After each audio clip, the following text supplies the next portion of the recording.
Live போயிடுச்சுமா, start பண்ணுங்க. அனைவருக்கும் இனிய மாலை வணக்கம்.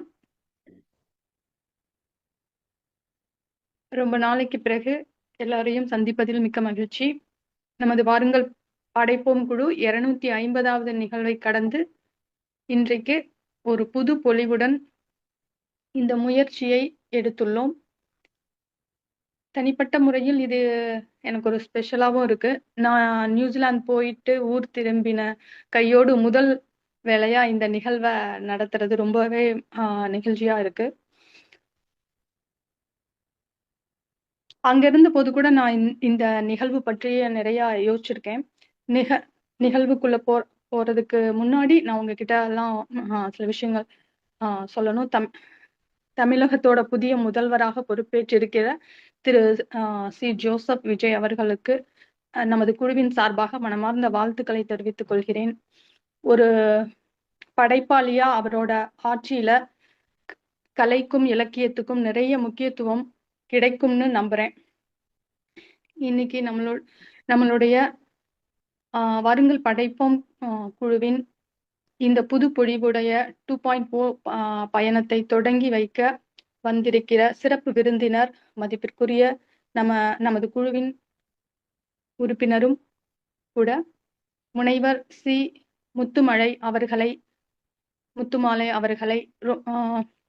அன்போடு வரவேற்பதில் வருக வருக என வரவேற்பதில் பெருமகிழ்ச்சி கொள்கிறேன்.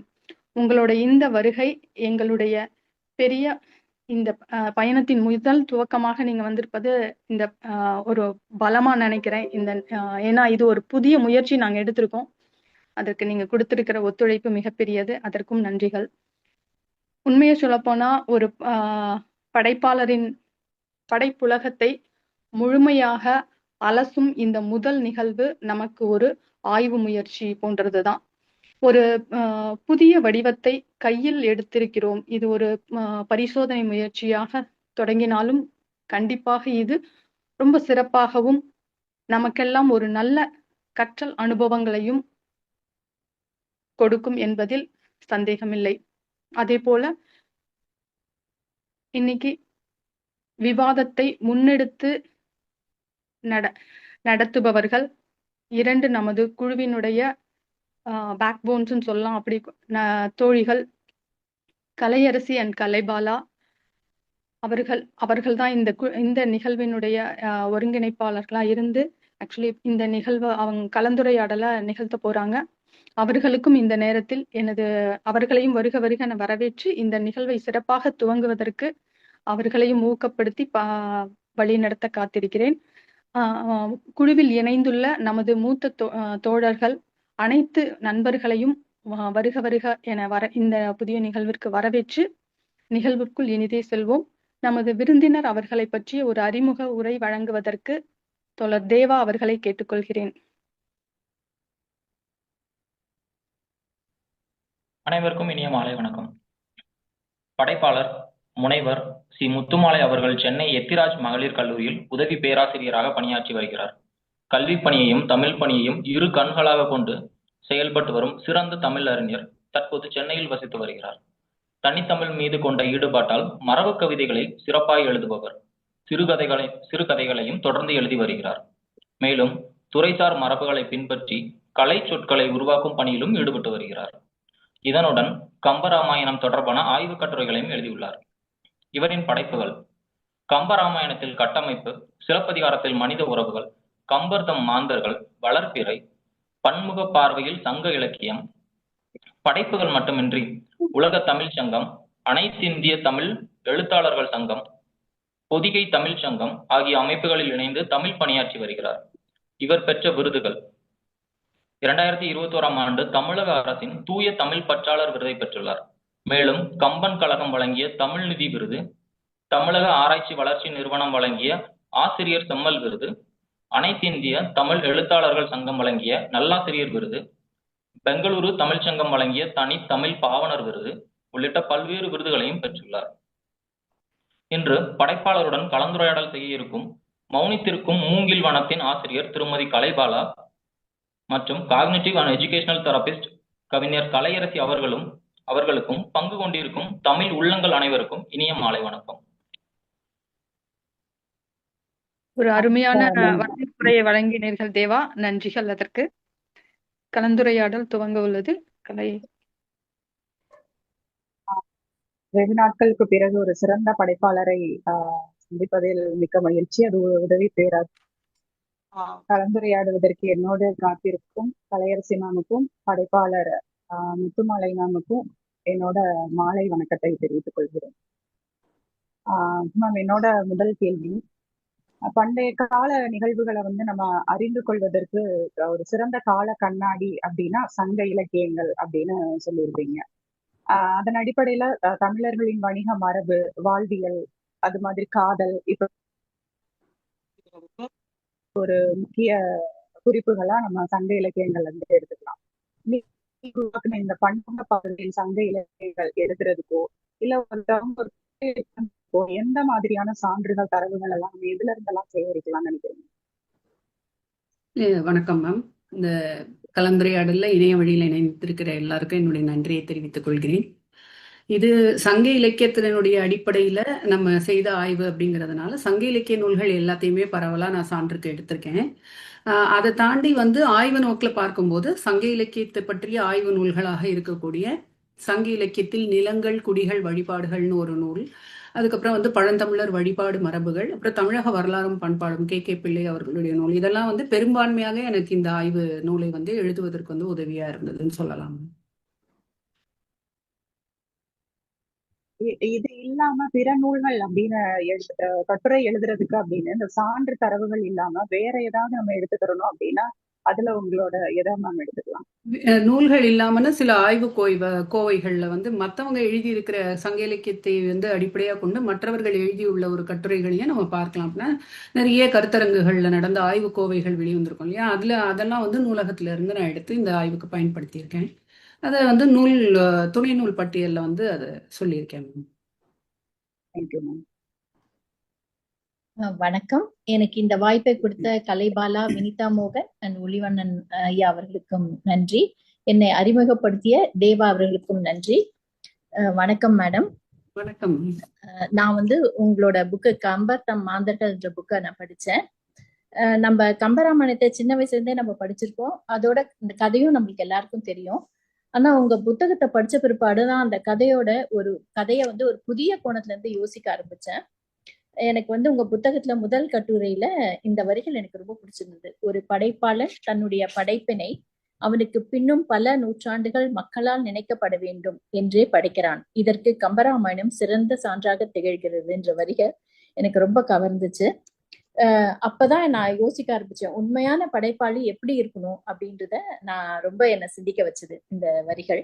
அதே மாதிரி இந்த வரிகளும் எனக்கு ரொம்ப பிடிச்சிருந்தது. உயர்ந்த அறநெறிகளாக தன் கதாபாத்திரங்களின் வாயிலாக கற்போரின் நெஞ்சங்களை கொண்டு சேர்ப்பதன் மூலம் கம்பன் தனி பெருங்கவிஞனாக திகழ்கிறான் அப்படின்ற வரிகளும் எனக்கு ரொம்ப பிடிச்சிருந்தது. கதை மாந்தர்கள் உள்ளுணர்வை கம்பர் எப்படி வந்து எழுதியிருக்கிறான்றத நீங்க வந்து எடுத்துரைத்த விதம் வந்து ரொம்ப நல்லா இருந்தது. எனக்கு அது ரொம்ப மனசுல பதியும்படியா இருந்தது. நான் ரொம்ப ரசிச்சேன். இப்போ உங்ககிட்ட சில கேள்விகளை கேட்கணும்.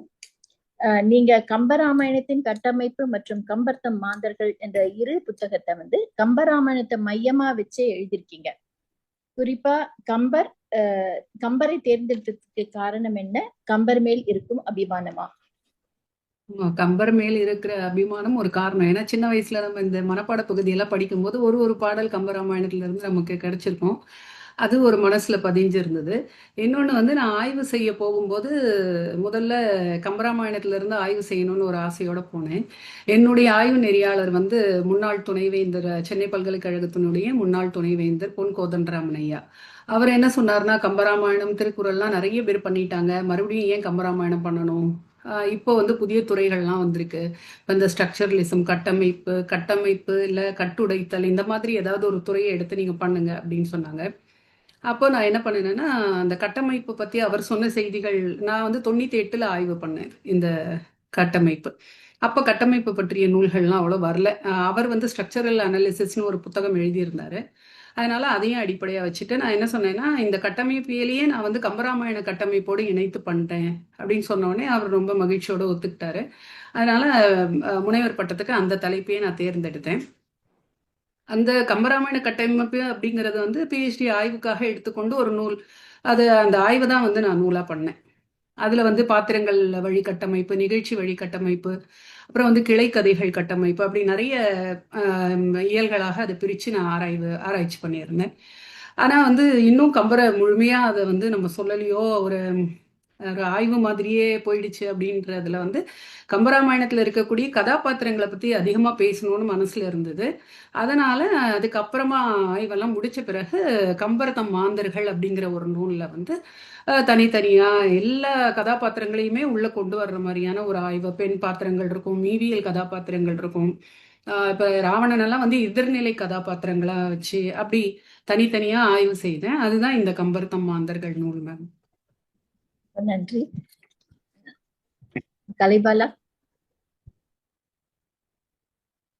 கலைபாலா அடுத்த கொஸ்டின் கேக்குறீங்களா? இந்த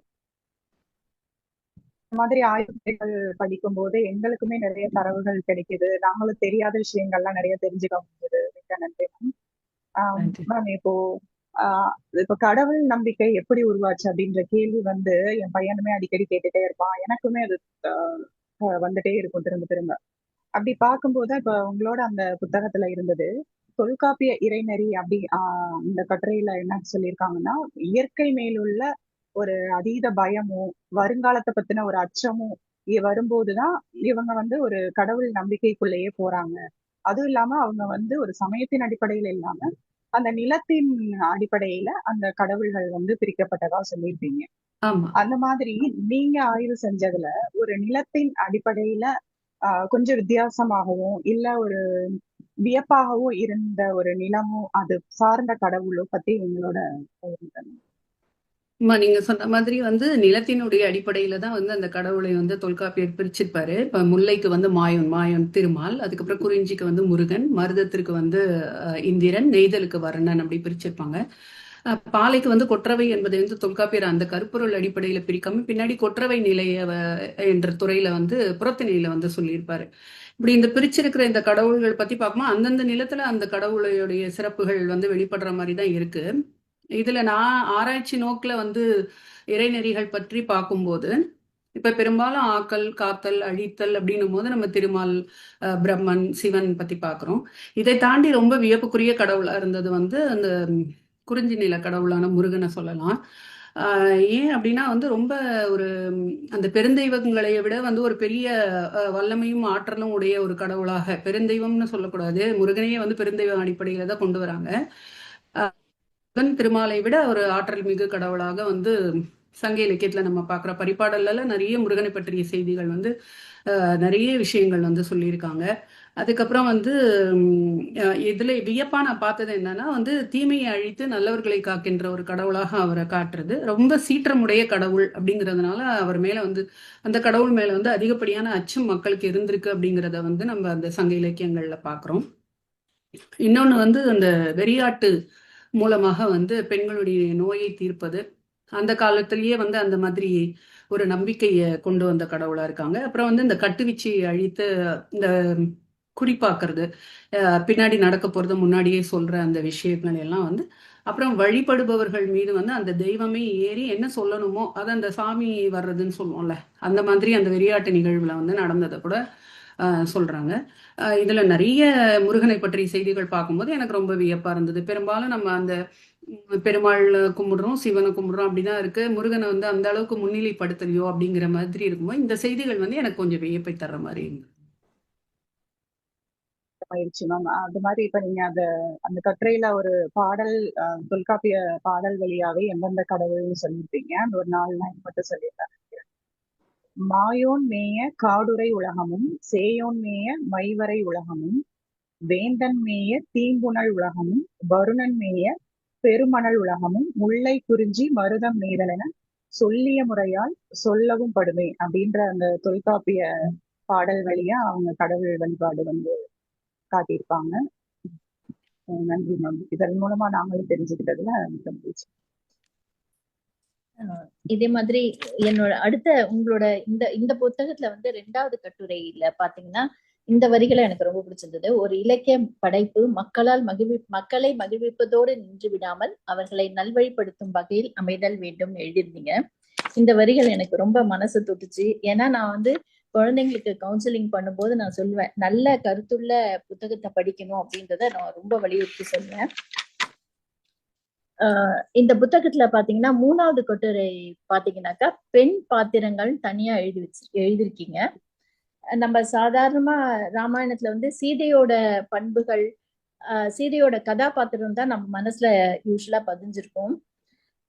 ஆனா எங்க புக்கை படிச்சதுல இருந்து கம்பர் ஒவ்வொரு பெண் கதாபாத்திரத்தோட குணநலங்களை ரொம்ப சிறப்பா விவரிச்சு எழுதியிருப்பீங்க.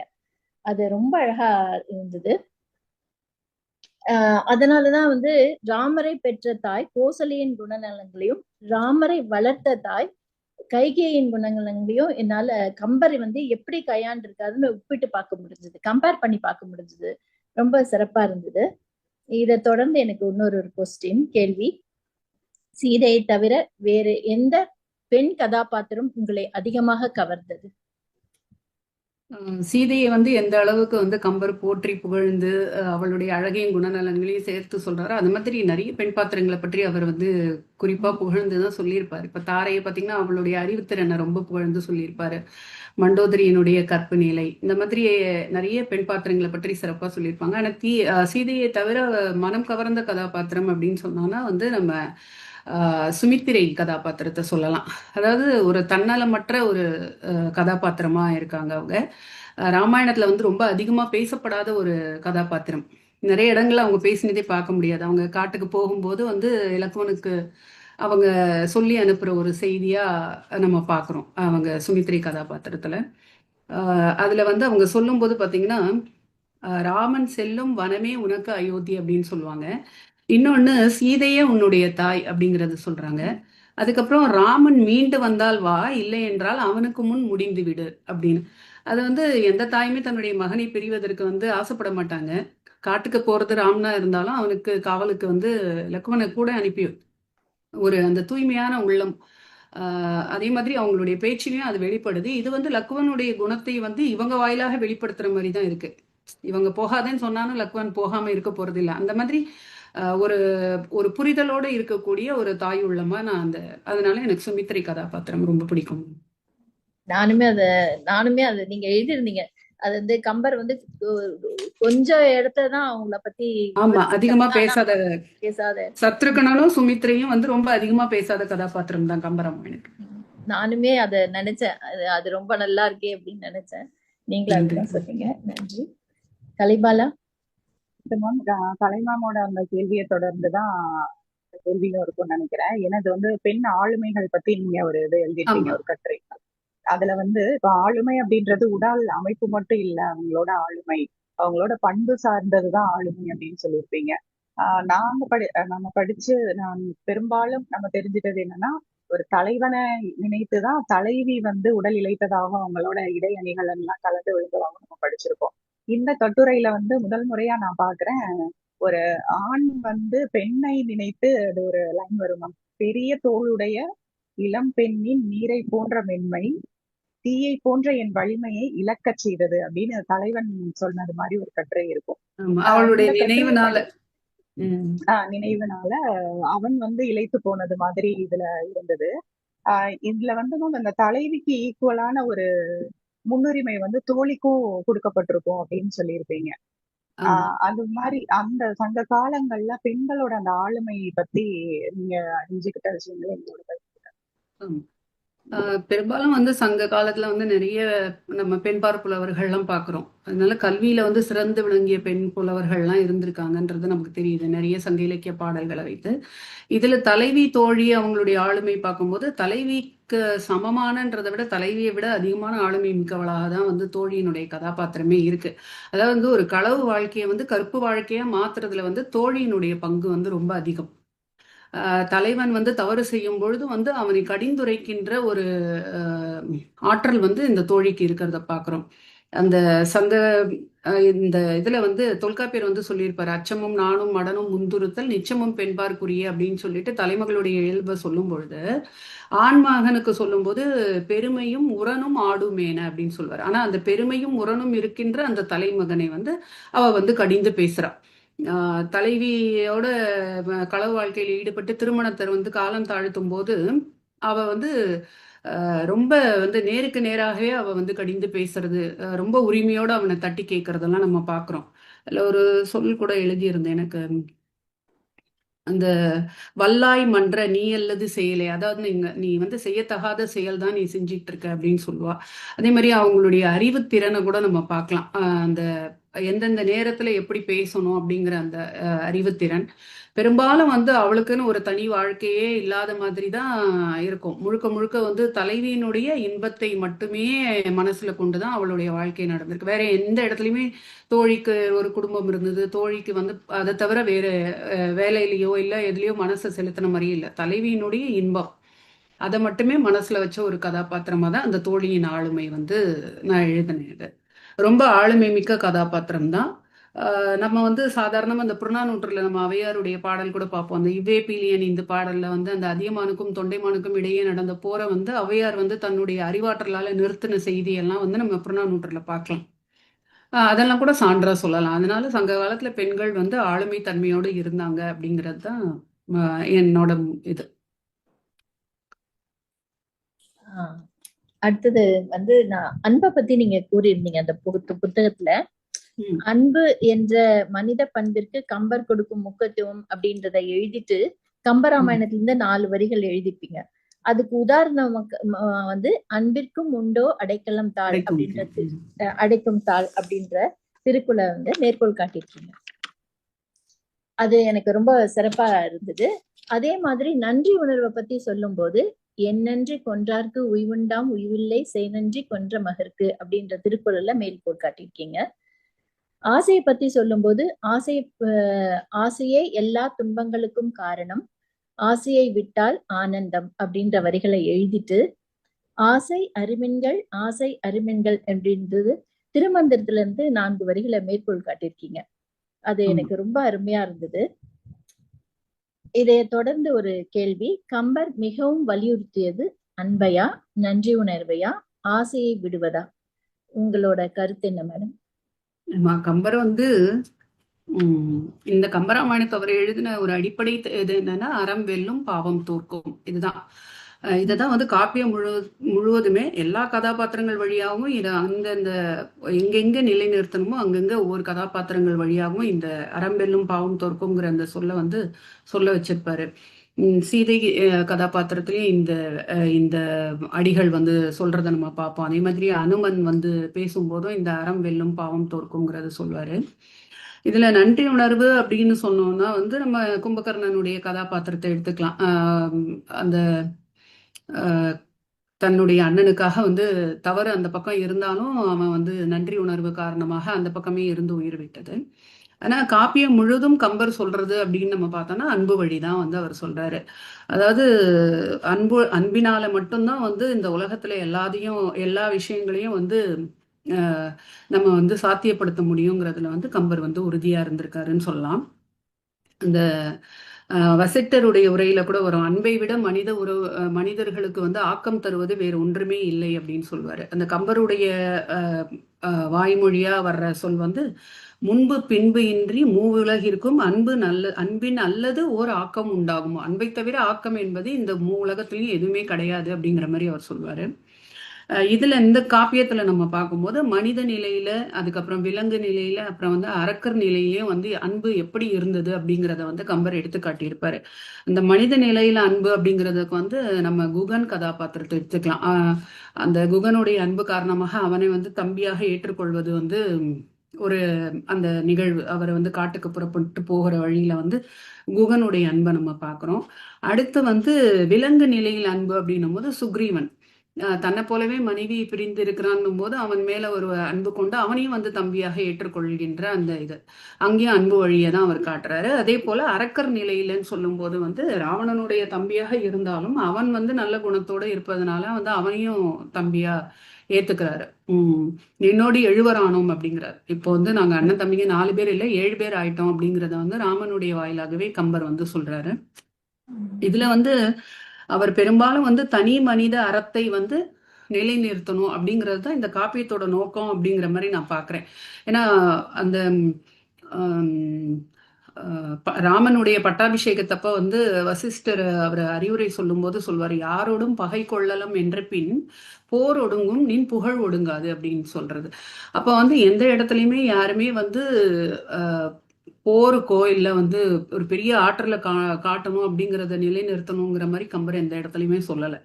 அப்போ வந்து முழுக்க முழுக்க அன்பு வழியை தான் சொல்லியிருக்காருங்கிறது தான் நான் வந்து படித்த வரைக்கும் சொல்றது. அதான் அறம் வெல்லும் பாவம் தோற்கும். அந்த அறம் வெல்வதற்கு வந்து இந்த அன்பு வழியை வந்து அவர் காட்டுறாரு. நன்றி மேடம். அது அந்த முடிவுரையில நீங்க எழுதியிருப்பீங்க, இந்த வரைக்கும் கூட எனக்கு ரொம்ப பிடிக்கும். உலகில் அன்பும் அறமும் தழைக்க வேண்டுமெனில் ராமனின் கதையை உலகமெங்கும் பரவ வேண்டும்னு எழுதியிருக்கீங்க. நல்லா இருந்தது. அதுக்கு கீழே தான் நீங்க சொன்ன மாதிரி அறம் வெல்லும் பாவம் தோற்கும்ன்ற வரிகளையும் கொடுத்திருந்தீங்க. ஆமா, கம்பராமாயணத்தினுடைய பாவிகமே அதுதான் மேடம், அறம் வெல்லும் பாவம் தோற்கும் அப்படிங்கிறது. நன்றி மேடம். நன்றி. அடுத்து வந்து ஒரு மகா சாதனை முயற்சியா கையாளப்பட்ட ஒரு புத்தகம் தான் நம்ம வளர்பிறை திருக்குறள் சிறுகதைகள் சொல்லி நீங்க நட்பு அதிகாரம் பத்தி எடுத்திருப்பீங்க. இதுல வந்து அந்த மொத்தம் 10 கதைகள் இருக்கு. 10 திருக்குறளை மையமா வச்சு எழுதுனாங்க. அதுல எனக்கு பிடித்தமான ஒரு கதை வந்து பாத்தீங்கன்னா உயிர் தோழி அப்படின்றது. ஒரு 2வதா பெண் குழந்தை பிறந்ததற்காக வரதட்சணை கொடுமை அனுபவித்து கணவனை பிரிந்த ஒரு தாயும், அடுத்து வந்து பாத்தீங்கன்னா ஒரு வறுமை காரணமா ஒரு படிப்பறிவு இல்லாத ஒரு ஃப்ரெண்டு. இவங்க 2 பேரும் ரொம்ப நாள் கழிச்சு சந்திச்சாலும் அவங்களோட மனசுக்குள்ள இருக்கிறத ஒருத்தருக்கு ஒருத்தர் பார்வையிலேயே பகிர்ந்துக்கிறத நம்ம பார்த்தோம். இவங்களுக்கு கணவர் இல்ல, ஆனா படிப்பறிவு இருந்தது. அவங்களுக்கு கணவர் நல்லா பார்த்துட்டாங்க, அவங்களுக்கு வந்து படிப்பறிவு இல்ல அப்படின்ற ஒரு புரிதலோட அந்த நட்பு வந்து தொடரும். இந்த நட்பு சம்பந்தமாகவே இந்த ஒரு 10 கதைகளுமே போகும். இதுல நீங்க சொல்லியிருப்பீங்க ஒரு 4ஆம் வகுப்பு குழந்தை முதல் 80 வயது வரைக்கும் உள்ளவங்க இந்த 133 அதிகாரங்களை எடுத்து ஒரு உலக சாதனை முயற்சியா பண்ணிருக்கலாம் சொல்லியிருப்பீங்க. அதை பத்தி சொல்லுங்க. ஆமா, அந்த அகழ் இலக்கிய குழுமம் அப்படிங்கிறவங்க வந்து இந்த 133 அதிகாரங்களுக்கும் வந்து கதைகள் எழுத ஒரு குழுவுல போட்டிருந்தாங்க. முக்கியமா இந்த நூலை எழுதுனதுக்கு காரணம் வந்து என்னோட தோழி கல்யாணி ஸ்ரீதர் மேம் தான். ஏன்னா நான் வந்து அந்த பதிவு வந்தப்போ வந்து ஐயோ கதையா என்னாலாம் எழுத முடியாது அப்படின்னு சொன்னேன். அப்போ வந்து அவங்க தான் வந்து என்னை வந்து ரொம்ப வலியுறுத்தி சொன்னாங்க, ஏதாவது எளிமையான ஒரு அதிகாரத்துக்காவது எழுதுங்க அப்படின்னு சொல்லும்போது தான் நான் இந்த நட்பு அதிகாரத்தை வந்து நான் எடுத்துக்கிட்டேன். இதுல வந்து ஒரு குறளுக்கு ஏற்ற மாதிரி ஒரு கதைகள், அது 10 கதைகள். அதுக்கு முன்னாடி சிறுகதை எழுதின அனுபவம்னா வந்து பாவாணர் பாட்டரங்கம் கதைப்பற்றையில நாங்க கொஞ்சம் சிறுகதைகள்லாம் எழுதிட்டு இருந்தோம். அதனால சரி இதை எழுதலாம், இது இவ்வளோ பேர் எழுதுறாங்க, இது ஒரு உலக சாதனை நிகழ்வா நடக்கிறதுனால அதை எழுதணும். இப்பவுமே வந்து தஞ்சாவூர் தமிழ் பல்கலைக்கழகத்துல வந்து நாங்க எழுதின அந்த கதை நூல் இருக்கு இல்லையா, அந்த 133 அதிகாரங்களுக்குரிய கதை புத்தகம் 7 அடி புத்தகம் வந்து அவங்க கொண்டு போய் வச்சிருக்காங்க. இப்ப நம்ம போனாலும் பார்க்கலாம் அந்த நூல். அப்படி ஒரு அந்த உலக சாதனை நிகழ்வுக்காக எழுதினதுதான் மேம் கதைகள். அதுல சில கதைகள் என்னை சுத்தி நடந்தது எல்லாமே கூட நான் அதுல எழுதியிருப்பேன். அதையே கொஞ்சம் கதாபாத்திரங்களோட பேரை மட்டும் மாத்திட்டு சில கதைகள் இருக்கும். ரொம்ப சிறப்பா இருந்தது. அந்த குரலுக்கு தகுந்த மாதிரியான அந்த கதைகள் வந்து நல்லாவே இருக்கு. நன்றி. 7 அடி என்பது அந்த புக்கை போய் பார்க்கணும்னு தோணுது. ஆமா, அது வந்து இங்க இருந்து பெரம்பலூர்ல இருந்து அது ஒரு கிரேன் மாதிரி வச்சுதான் தூக்கி எடுத்துட்டு போன அந்த போட்டோஸ் எல்லாம் கூட போட்டாங்க. அது வந்து போய் பார்க்கலாம். இப்ப வந்து நீங்க ராமரது ஒழுக்கம் அப்படின்னு ஒரு தலைப்பு எழுதியிருக்கீங்க. அதுல ஒழுக்கமே உயர்வுக்கும் தாழ்வுக்கும் அளவுகோலாக அமைகிறது. பிறப்பினால் உயர்வு தாழ்வு கற்பிப்பது தவறு. அவரவர் நடத்தையை கொண்டே அவர்களை உயர்ந்த குடி தாழ்ந்த குடி என்று பகுத்தறிய முடியும் என்று கம்பரையும் வள்ளுவரும் கூறினதா நீங்க எழுதியிருக்கீங்க. ஆமா. இப்ப எனக்கு ஒரு கேள்வி, பிறப்புக்கும் எல்லா உயிருக்கும் என்ற தத்துவம் இன்றும் தொடர்கிறதா? உங்கள் கருத்து என்ன? இல்ல, பிறப்புக்கும் எல்லா உயிருக்கும்ங்கிற தத்துவம் வந்து தொடரணும்னு தான் நம்ம ஆசைப்படுறோம். ஓரளவுக்கு அது சாத்தியப்பட்டுட்டு வருதே தவிர எல்லா இடங்கள்லயும் அது வந்து தொடர்ற மாதிரி எனக்கு தெரியல இன்னுமே. ஏன்னா சில இடங்கள்ல நம்ம இப்ப வந்து ஊடகம் வழியாலாம் நம்ம நிறைய செய்திகள் பார்க்குறோம். இன்னும் வந்து தொடாம உட்கார்றது, தள்ளி உட்கார வைக்கிறது, மேல உட்கார்றது, கீழே உட்கார்றது, ஒரே பாத்திரத்துல வந்து தண்ணியோ காப்பியோ கொடுக்கறது இல்லை, அந்த மாதிரியெல்லாம் சில செய்திகள் நம்ம பார்க்குறோம். ஆனால் ஓரளவுக்கு சாத்தியப்பட்டிருக்கு இப்பங்கிறதையும் நம்ம ஏற்றுக்கிட்டு தான் ஆகணும். எல்லா உயிரும் ஒரே சமம்ங்கிற அந்த நிலை வந்து இப்போ வந்திருக்கு. நன்றி மேடம். கலைபாலா. மேம் அடுத்ததா திருக்குறளுக்கு வந்து எத்தனையோ 10 பேருக்கு மேற்பட்டவங்க வந்து உரை எழுதியிருப்பாங்க. இதுல நீங்க வந்து அந்த பரிமேலழகரின் உரை வந்து சிறப்பா இருக்கும் அப்படின்னு சொல்லி குறிப்பிட்டிருப்பீங்க. அது ஏன் மேம் அவரோட உரை வந்து சிறப்பா இருந்ததுக்கான ஏதாவது சான்றுகள், அது ஏன் நம்ம சிறப்பான உரை அப்படின்னு நம்ம சொல்றோம்? பரிமேலழகர் உரை அப்படிங்கிறது வந்து எப்பவுமே எல்லாருமே சொல்றது என்னன்னா ரொம்ப எளிமையான உரையா இருக்கும், யார் வேணா படிச்சு அதை புரிஞ்சுக்கிற மாதிரியான ஒரு உரை. இது வந்து 13ஆம் நூற்றாண்டுல எழுந்த உரை பார்க்குறோம் நம்ம இந்த பரிமேலழகருடையது. இவர் வந்து திருக்குறளை தவிர திருமுருகாற்றுப்படை பரிபாடலுக்கெல்லாம் கூட உரை எழுதியிருக்காரு. அதாவது நல்ல வடமொழி தென்தமிழ் ரெண்டுமே அறிந்த ஒரு அறிஞர். இவரை இந்த ஒரு தனிப்பாடல் கூட இவருடைய உரையை சிறப்பித்து சொல்லலாம். அதாவது பால் எல்லாம் நல்லாவின் பாலாமோ, பாரில் உள்ள நூலெல்லாம் வள்ளுவர் செய் நூலாமோ, நூலில் பறித்த உரையெல்லாம் பரிமேலழகன் தொகுத்த உரையாமோ. அதாவது எல்லா பாலும் பசும்பால் ஆயிடாது, அதே மாதிரி எல்லா நூலும் திருக்குறள் ஆயிடாது, அதே போல எல்லா உரையும் வந்து பரிமேலழகர் உரை ஆயிடாது அப்படிங்கிறது வந்து அவருடைய உரையோட சிறப்பு சொல்ற ஒரு இடம்.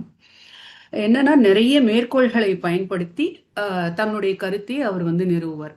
அப்ப நிறைய புத்தகங்களை படிக்கிறதுக்கு பதிலா நாம வந்து பரிமேலழகருடைய ஒரு உரையை படிச்சோம்னா நம்ம அத்தனை புத்தகத்தையும் படிச்ச ஒரு அறிவு வந்து நமக்கு கிடைக்கும். அது ஒரு சிறப்பா சொல்லலாம். அதே மாதிரி இவருடைய உரையில வந்து பொழிப்புரையும் உண்டு, அகல உரையும் உண்டு. பொழிப்புரைனா ஒரு சொல்லுக்கும் பொருள் கொடுத்துட்டு அதுக்கப்புறம் தொடர்ச்சியா ஒரு பொருள் கொடுப்பாரு, வாக்கியமாக ஒரு பொருளும் கொடுப்பாரு. தனக்கு ஒரு 3 நூற்றாண்டுகளுக்கு முன்னாடி எழுதின மணக்குடவர் உரையில இருக்கக்கூடிய சில திருத்தங்களை எல்லாம் இவர் வந்து செய்து மேற்கொண்டார். திருக்குறள் நூலுக்கு வந்து இவர் அமைத்த வரிசை முறை தான் இன்னைக்கு வரைக்கும் போற்றப்பட்டு வருது. இப்ப வரைக்கும் வந்து உரைகள் எழுதுறவங்க எல்லாருமே இவருடைய வரிசை முறையை பின்பற்றி தான் எழுதுறாங்க. நல்ல இலக்கண நுட்பம், ஆழ்ந்த புலமை காரணமாக இவருடைய உரை வந்து எப்பவுமே சிறந்த உரையாக திருக்குறளை பொறுத்த வரைக்கும் போற்றப்படுகிறது. அதாவது பரிமேலழகர் இன்றி வள்ளுவம் இல்லை அப்படின்னு சொல்ற அளவுக்கு இவருடைய உரை வந்து சிறப்பா இருக்கு. என்னோட நல்ல கரெக்ட் தான். பரிமேலழகர் நானும் படிச்சிருக்கேன், நல்லா தான். என்னோட கடைசி கேள்வி, 5 முக்கிய ஆண் கதாபாத்திரங்கள் ராமன், லக்ஷ்மணன், விபீஷணன், அனுமன், குகன், இவங்க 5 பேரில் வந்து அவர்களோட குணநலன்களை கொண்டு எப்படி நீங்கள் வரிசைப்படுத்துவீர்கள்? குணநலன்களை கொண்டு வரிசைப்படுத்தினா கூட இப்ப நம்ம ஒவ்வொருத்தருக்கும் வெவ்வேறு வரிசை வரும். இப்ப நான் சொல்றது வந்து வேற ஒருத்தவங்களுக்கு ஏன் இவர் வந்து இவரை விட சிறப்பானவர் இல்லையா அப்படிதான் கேட்பாங்க. இருந்தாலும் எனக்கு உங்களோட கருத்து தான் நான் கேட்கிறேன். அடுத்தவங்க வரிசைப்படி இல்ல, மத்தவங்க வந்து அதை ஏத்துக்கணும் இல்லையா? இப்ப எல்லாருக்கும் தெரியும் ராமனை தான் முதல்ல சொல்லுவோம் அப்படின்னு சொல்லிட்டு, ஏன்னா தனி மனித ஒழுக்கம். அதனால ராமன் வந்து முதல்ல. 2வது அனுமன் வந்து அந்த ராமன் மேல் கொண்ட அபரிதமான ஒரு பக்தி, அதனால நான் அனுமனை வந்து 2வது இடத்துல வைக்கிறேன். குகன் வந்து ஒரு எதிர்பார்ப்பு இல்லாத அன்பு. இப்ப சுக்ரீவன் வந்தாருன்னா கிட்கிந்தை அரசு அவருக்கு கிடைச்சது ராமன் மூலமா. வீடனன் வந்தான்னா இலங்கை அரசு அவனுக்கு கிடைச்சது. ஆனா குகன் வந்து எதையுமே எதிர்பார்த்து ராமன் இடத்துல வரல அப்படிங்கிறதுனால நான் அவருக்கு வந்து 3வது இடம் சொல்றேன். அப்புறம் லக்குவன், அண்ணனுக்காகவே தன்னுடைய வாழ்நாளை வந்து தியாகம் செய்தவர். விபீடனன், அதாவது தவறு செய்த பிறகு அண்ணனை பிரிந்து நல்லவர் பக்கம் வந்து சேர்ந்ததுனால அவரை வந்து 5வது இடம் கொடுக்குறேன். அதாவது ஒவ்வொருவருக்குமே வந்து தன்னுடைய செயல்னால அவங்க வந்து முன்னிலை பெறுவதை தான் நம்ம பார்க்கிறோம். ரொம்ப நன்றி. உங்க புக்கை படிச்சது வந்து நான் ரொம்ப டீடைல்டா எனக்கு வந்து நானே அனலைஸ் பண்ணிட்டேன். இவங்க எப்படி இருக்காங்க, இவ்வளவு நாள் வந்து நம்ம சின்ன வயசுல இருந்து கோனார் நோட்ஸ்ல இருக்கிற ராமாயணத்தை தான் நம்ம படிப்போம் இல்லைங்களா? இது வந்து ரொம்ப டீடைல்டா இருந்தது. நானுமே எங்க சித்தி கிட்ட கசின்ஸ் எல்லாம் சொல்லும்போது உங்க புக்கை கேட்டிருக்காங்க, நீ முடிச்சுட்டு கூட நான் படிக்கணும் அப்படின்னு சொல்லியிருந்தாங்க. ரொம்ப நல்லா இருந்தது, நான் ரொம்ப என்ஜாய் பண்ணேன். நல்ல டீடைலா நல்லா ஆழமா படிச்சிருக்கீங்கன்றது புரிஞ்சுது உங்களுடைய கேள்விகள்ல இருந்து.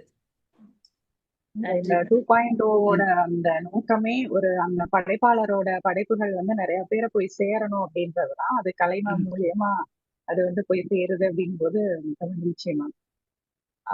அடுத்து தொல்காப்பியத்தில் வேலம் அப்படின்ற ஒரு கட்டுரை, வேல குறித்தே விதந்து களிரென்றல் அப்படின்னு தொல்காப்பிய மரபுல இருக்கும்.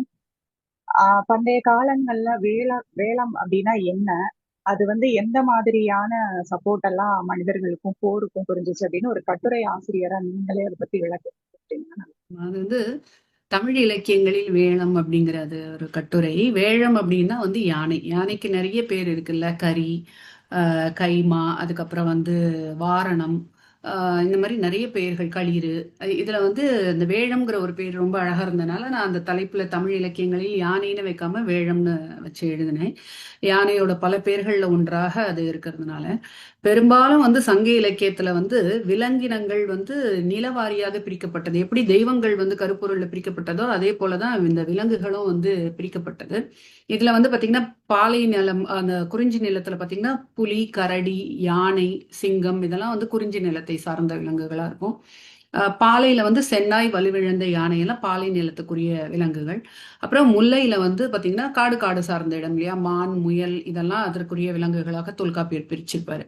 அதே மாதிரி மருதத்துல வந்து எருமை, நீர்நாய், வயல் சார்ந்த இடம்ங்கிறதுனால நெய்தல், சுறாமீன்.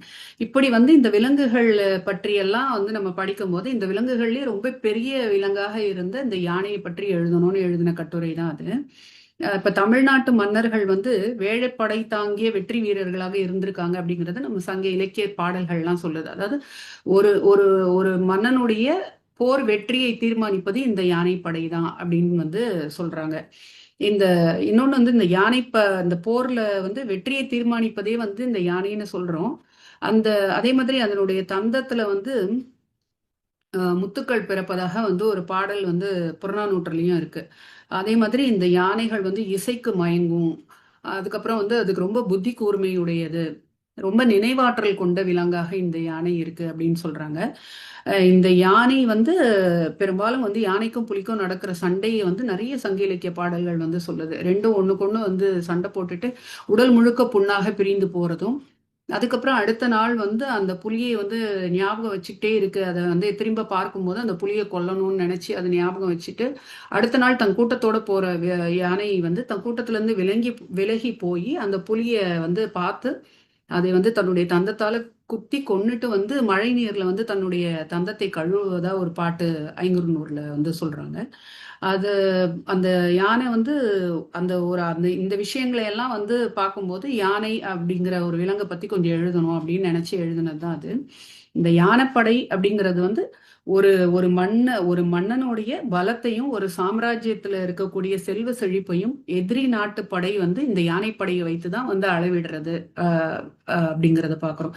அதே மாதிரி பரணியில எல்லாம் பாத்தீங்கன்னா ஆனை ஆயிரம் அமரிடை வென்ற மாணவனுக்கு வகுப்பது பரணி அப்படின்னு சொல்லி யானையை வந்து முன்னிலைப்படுத்துறாங்க. அதனால சங்ககால மக்களோட வாழ்வியலோட இந்த யானைக்கு வந்து அதிக பங்கு இருக்கு அப்படின்னு நான் நினைக்கிறேன். நானும் இந்த கட்டுரையை படிக்கும்போது ரொம்ப வியப்பா இருந்தது மேம். அந்த புளிய கொள்றது அந்த மாதிரியான விஷயங்கள்லாம் எனக்கு புதுசா இருந்தது அது. அந்த மாதிரி நீங்க ஒவ்வொரு யானைக்குமே ஒரு பேரு இருக்குது. அந்த கட்டுரையில நிறைய வருது. இது நிறைய குமரேசன் ஐயாவிலேயும் நிறைய கட்டுரைகள் எழுதுறாங்க. அவங்களுக்கு இதெல்லாம் பயன்படும் நினைக்கிறேன். தலைமை பொருந்திய யானை அப்படின்றதுக்கு வந்து அண்ணல் யானை அப்படின்னும், வளைந்த கையை உடைய யானைக்கு வந்து தடக்கை யானை அப்படின்னும், சிறிய கண்கள் உடைய யானை வந்து சிறுகண் யானை, முரம் போன்ற செவிகளை உடைய யானை முரஞ்செவி யானை, புள்ளிகள் அமைந்த முகமுடைய யானை வந்து புகர்முக வேளம், வெண்மையான கொம்பினையுடைய யானை வெண்கோட்டி யானை, போர் தேர்ச்சி பெற்ற யானை வந்து வினை நவில் யானை அப்படின்னு யானைகளுக்கு இத்தனை பெயர்கள் இருக்கிறத நான் இந்த கட்டுரையில நான் தெரிஞ்சுக்கிட்டேன். அதாவது பெரும்பாலும் ஒரே சொல்ல வந்து செய்யுள்ள வந்து பயன்படுத்த மாட்டாங்க புலவர்கள். திரும்ப திரும்ப சொன்னதே சொன்னா சலிப்பு வந்துரும்ன்றதுக்காக வந்து மாத்தி மாத்தி அந்த சொற்களை பயன்படுத்துறதுனால அந்த வேழத்துக்கு வந்து மாறி மாறி எல்லா பெயர்களையும் அதனுடைய உருவத்தையும் வடிவத்தையும் வச்சே வந்து அந்த பேர் வச்சு அதை கொண்டு வரும். சிறப்பா இருந்தது மேம்.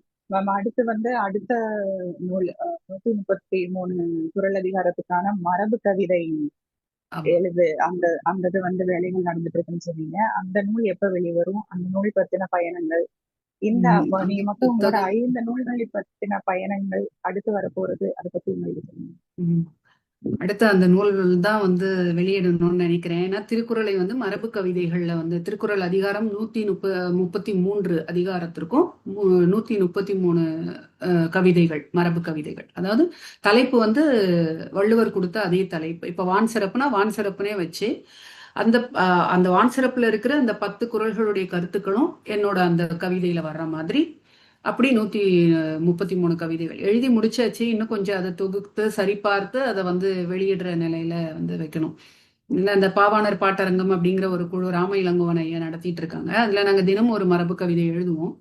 அப்படி அவரே வந்து ஒரு தலைப்பு கொடுப்பாங்க, என்ன பாவகைன்னு சொல்லுவாங்க. அப்படி எழுதிட்டு இருக்கும்போது நடுவுல இந்த திருக்குறள் எழுதுற ஒரு யோசனை வந்து அப்படியே எழுதுனது தான் இது.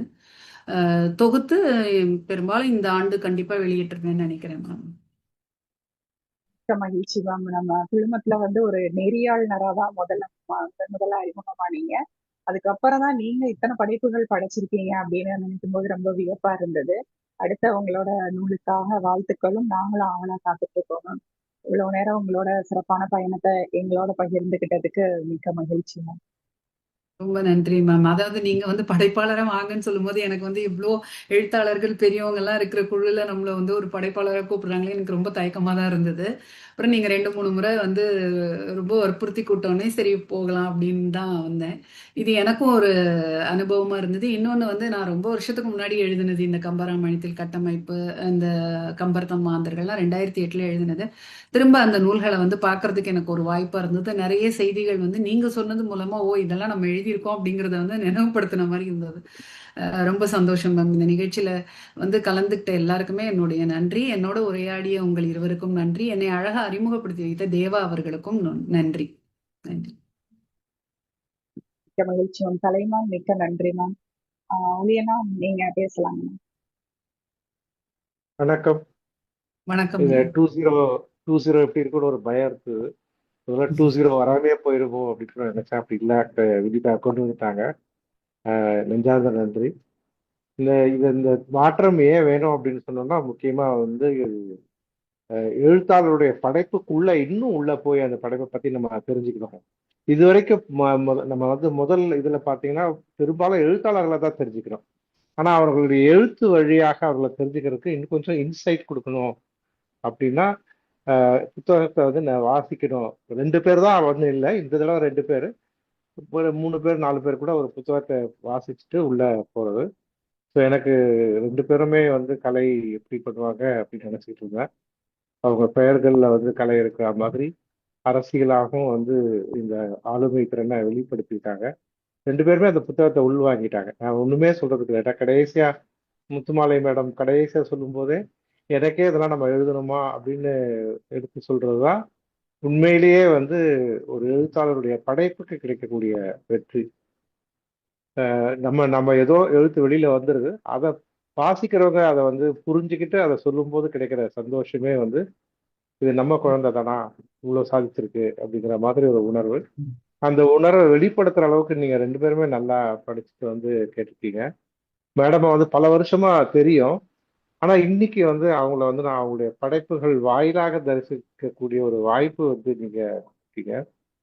இந்த முதல்ல நான் வந்து பயந்துட்டு தான் உண்மையாவே உட்கார்ந்து எப்படி பண்ண போறீங்க 2 பேருமே அப்படின்னு நினைச்சேன். நான் ரொம்ப நல்லாவும் பேசுவீங்க. மேடமும் அதுக்கேற்ற மாதிரி அதுல நல்ல உங்களுடைய கேள்விகளை உள்வாங்கி சரியாகவும் பதில் சொன்னாங்க. அவர்கள் இன்னும் பல படைப்புகளை வந்து கொண்டு வரணும். இந்த நிகழ்ச்சியை வந்து நிச்சயமா வினிதா மோகனுக்கு வந்து பாராட்டு. அவங்க வந்து வெளிநாட்டுல இருந்து இருந்தா கூட அங்கிருந்து தொடர்ந்து இதை பத்தி பேசிட்டு தான் இருப்பாங்க. நிச்சயமா வந்து நல்ல ஒரு தொடக்கம் அப்படின்னு நான் சொல்ல கடமைப்பட்டிருக்கேன். அப்புறம் மேடம் கிட்ட ஒரே ஒரு கேள்வி மட்டும் கேட்கலாம் அப்படின்னு சொல்லி, பொதுவா கல்லூரிகள்ல வந்து பேராசிரியர்கள் தீவிர இலக்கியவாதிகள் எப்பவுமே பாத்தீங்கன்னா ஒரு கான்ஃபிளிக்ட் இருந்துகிட்டே இருக்கும். புலிக்கோ யானைக்கோ காடுகள்ல சண்டை வரா மாதிரி தீவிர இலக்கியவாதி அவர் பெரும்பாலும் 8வது 10வது மேல படிச்சிருக்க மாட்டாரு. கல்லூரி பேராசிரியர் வந்து முனைவர் பட்டம், ஒரு ஆய்வு ஆராய்ச்சி தொடர்ந்து தன்னுடைய வாழ்க்கையை வந்து கொடுத்தவங்க. 2 பேருக்குள்ளுமே ஒரு கான்ஃபிளிக்ட் இருக்கும். ஏன்னா இவர் வந்து நிறைய டைம் கிடைக்க எழுதிக்கிட்டே இருப்பாரு, நிறைய எழுதி எழுதி அது எக்ஸ்பர்ட் ஆயிடுவாரு. ஸோ அது என்ன மாதிரி எழுத முடியுமா, இது தெரியுமா அது தெரியுமான்னு அவங்களுடைய மனப்ப இந்த இடைவெளியை நாங்க பார்க்குறோம். ஏன்னா நாங்க வந்து ஒரு 40 வருஷமா ஒரு பதிப்பாளராக அகடமிக் ஃபீல்டில் பார்க்கும்போது எனக்கு தெரியும். எல்லா பேராசிரியர் பெருமக்கள் வந்து எல்லா துறையிலுமே அது எக்ஸப்ஷன்ஸ் இருக்கு. இப்போ சில டாக்டர்ஸ் மோசமா இருக்கான்றதுக்காக டாக்டர்ஸை கொள்ள சொல்ல முடியாது. பெரும்பான்மையான பேராசிரியர்கள் வந்து பார்த்தீங்கன்னா அவர்கள் வந்து நிறைய டைம் கொடுக்குறாங்க. அதுவும் பெருவா பெண்கள் கல்லூரியில நம்ம வந்து எத்திராஜ் கல்லூரினே சொல்லலை, சென்னையில் இருக்கிற பல பெண்கள் கல்லூரி பேராசிரியர்கள் பார்க்கும்போது அவர்களுக்கு வந்து அதிகப்படியான வேலை, அதுவும் இல்லாமல் ஸ்டூடெண்ட்ஸ் ஹேண்டில் பண்றதுங்கிறது அவ்வளவு ஈஸி இல்லை. இதுக்கு நடுவுல நான் கேள்விக்கு நேரா வந்துடுறேன். இப்படி இத்தனை சிக்கல்களுக்கு நடுவுல தொடர்ந்து படைப்புகளை கொண்டு வரணும், அதை வந்து செய்யணும் அப்படிங்கிற ஒரு தன்முனைப்பு உங்ககிட்ட நான் பார்க்கறது பயன். அதுக்கு என்ன காரணம் மேடம்? எப்படி? இல்லை, நீங்க சொல்றது வந்து சரிதான் சார். இப்போ வந்து எழுதுறதுக்கான நேரம் வந்து இப்போ நூல் படைக்கிறதை விடுங்க, ஒரு ஆய்வு கட்டுரை எழுதுறதுக்குமே கூட எங்களுக்கு உட்கார்றதுக்கு நேரமே கிடைக்கிறது இல்லை. அதாவது கொரோனாக்கு அப்புறம் வந்து நிறைய எங்களுக்கு வந்து ரொம்ப டைட் ஆயிடுச்சு. எதுக்கு எடுத்தாலும் டாக்குமெண்டேஷன்றதுனால ரொம்ப வீட்டுக்கு வந்து கூட கல்லூரி வேலை பார்க்குற மாதிரி தான் சார் இருக்கு. இதுல எனக்கு நான் எழுதுறதுக்கு எடுத்துக்கிற ஒரு ஒரு ஒரு மணி நேரம் அப்படின்னா வந்து நான் வந்து ஒரு ஒரு மணி நேரத்துக்கு முன்னாடி கல்லூரிக்கு போயிடுவேன் காலையில. அந்த நேரம் தான் எனக்கு வந்து ரொம்ப அமைதியா என்னுடைய கவிதைகள் எழுதுறதோ இல்லை கதைகளுக்கான கரு தேடுறதோ இல்லை எதுவோ அந்த ஒரு மணி நேரத்தை வந்து நான் சரியா பயன்படுத்திக்கிறேன். ஏன்னா எல்லாரும் வந்து 8:30க்கு தான் வருவாங்க.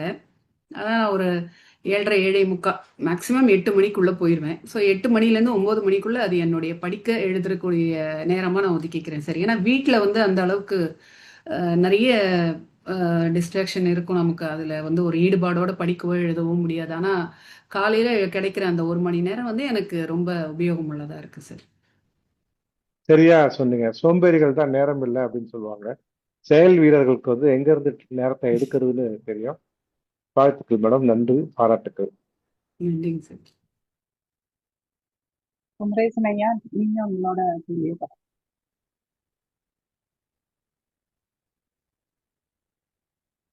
ஆனா குமரேசன் ஐயா மைக் ஆன் பண்ணணும்.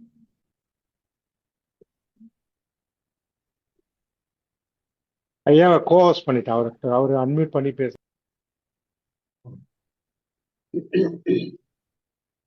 வணக்கம். வணக்கம் வணக்கம். அது ஒரு புதிய முயற்சி. இது இன்னும் பல மடங்கு ஆழமாகவும் அகலமாகவும் வளரும் என்பதற்கு ஒரு முன்னுரை எழுதப்பட்ட நாளாக இன்றைக்கு பார்க்கிறது. வெற்றிகரமான தொடக்கம். அதற்காக வினிதா அவர்களுக்கும் ஏனைய அந்த இந்த அமைத்த அத்தனை பேருக்கும் என்னுடைய மனமார்ந்த பாராட்டுகளை தெரிவித்துக் கொள்கிறேன். இதுல இந்த குழுவை பொறுத்த வரைக்கும் வாருங்கள் படைப்போம் குழுவுல என்னுடைய நினைவு சரியாக இருக்கும் என்றால் அறிவியல் எழுத்தாளர் தாவி வெங்கடேஸ்வரனுக்கு பிறகு ஆய்வாளரை படைப்பாளியாக அங்கீகரித்து அவையில அமர வைத்தது என்று முனைவர் முத்துமாலை அவர்களை தான் நினைக்கிறேன். இதற்கு முன்னால் வேறு யாரும் இப்படி ஆய்வாளராக வந்து நம்மோடு பங்கேற்றிருக்கிறார் என்று எனக்கு தெரியவில்லை. ஒருவேளை இருந்திருக்கலாம். நான் கவனித்த அளவில் இந்த 2 பேர் தான். அதை நான் கவனித்தேன். அதனால அதையும் பகிர்ந்து கொள்கிறேன். அதுல கலைபாலா, கலையரசி 2 பேருமே 2 பேருமே ஒளிவண்ணன் சொன்னது போல தங்களுக்கு கொடுக்கப்பட்ட இந்த வாய்ப்பை மட்டுமல்ல, இதை அடுத்த கட்டத்துக்கு இழுத்து கொண்டு போவதில் தங்களுக்கு ஒரு பங்கு இருக்கிறது.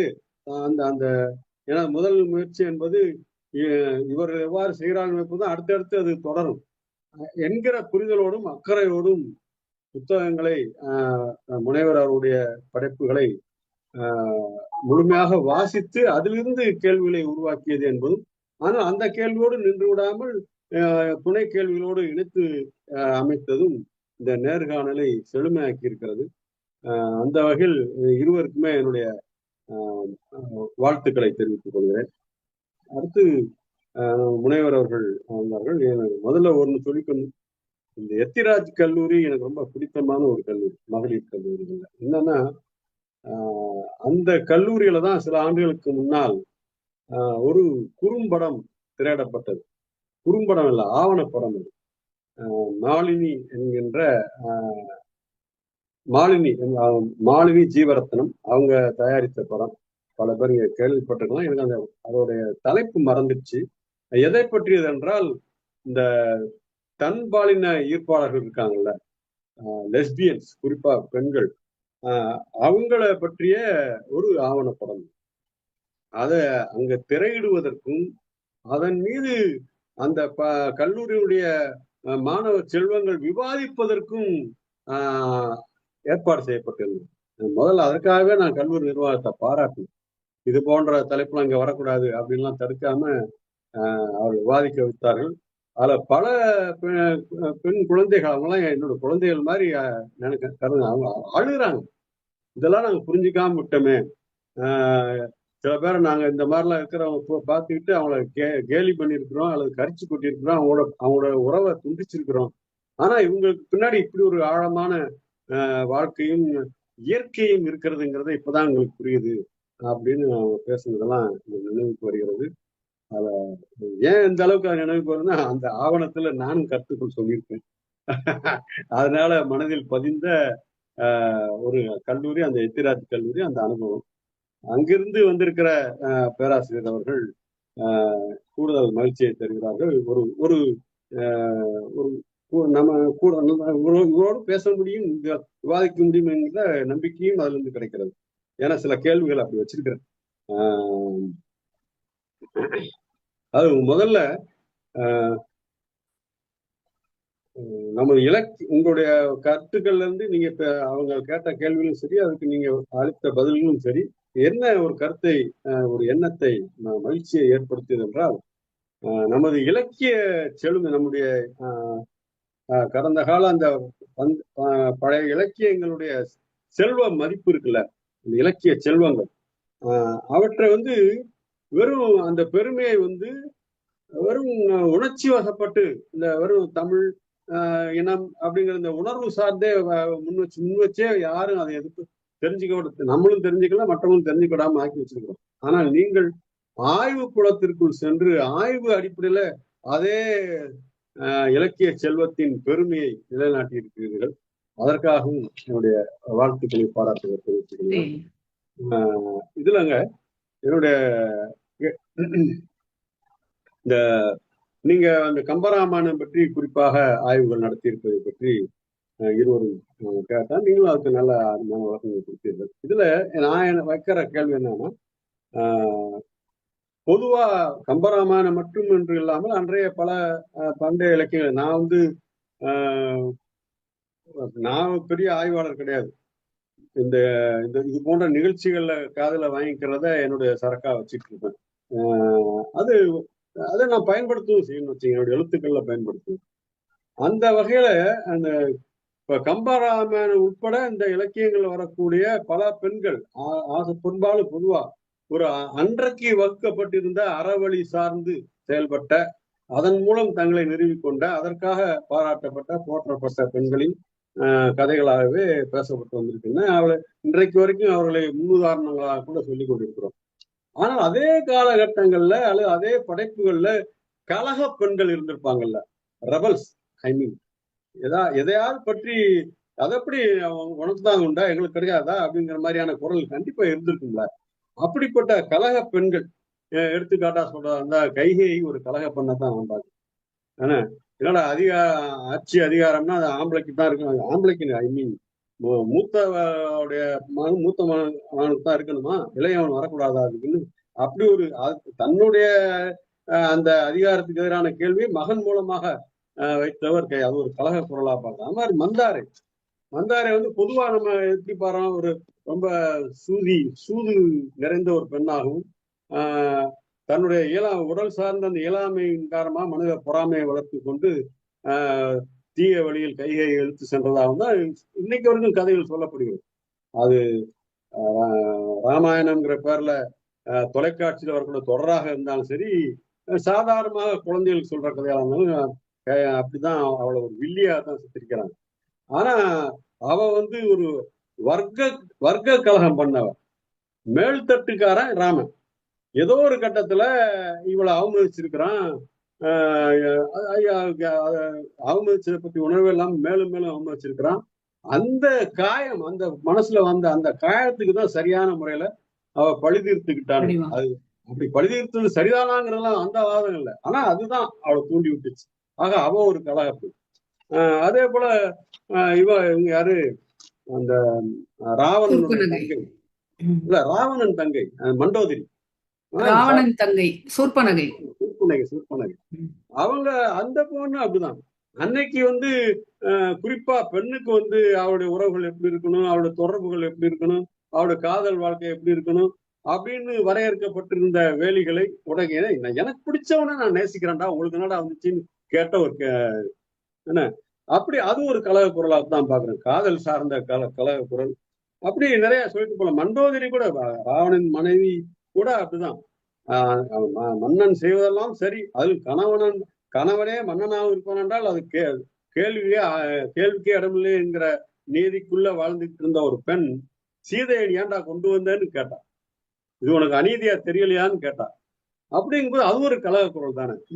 இப்படிப்பட்ட கலக பெண்களை பற்றிய ஆய்வு உங்களிடம் இருக்கிறதா, பதிவு செய்திருக்கிறீர்களா என்று தெரிந்து கொள்ள விரும்புகிறேன். ஒன்று குறிச்சுக்குங்க. 2வது கேள்வியும் கேட்டுறேன்.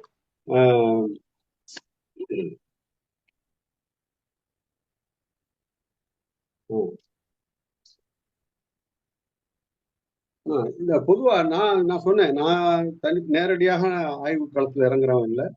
ஆனா இப்ப அண்மை காலத்துல தொடர்ச்சியாக இந்த தமிழ் இலக்கியம் தொடர்பான உரையாடல்களில், கலந்துரையாடல்கள், கருத்தரங்களில் பங்கேற்கிற அருமையான வாய்ப்பு எனக்கு இருக்கு. அதுல இருந்து உள்வாங்கி கொண்டதுல இருந்து கேள்வி வைக்கிறேன்.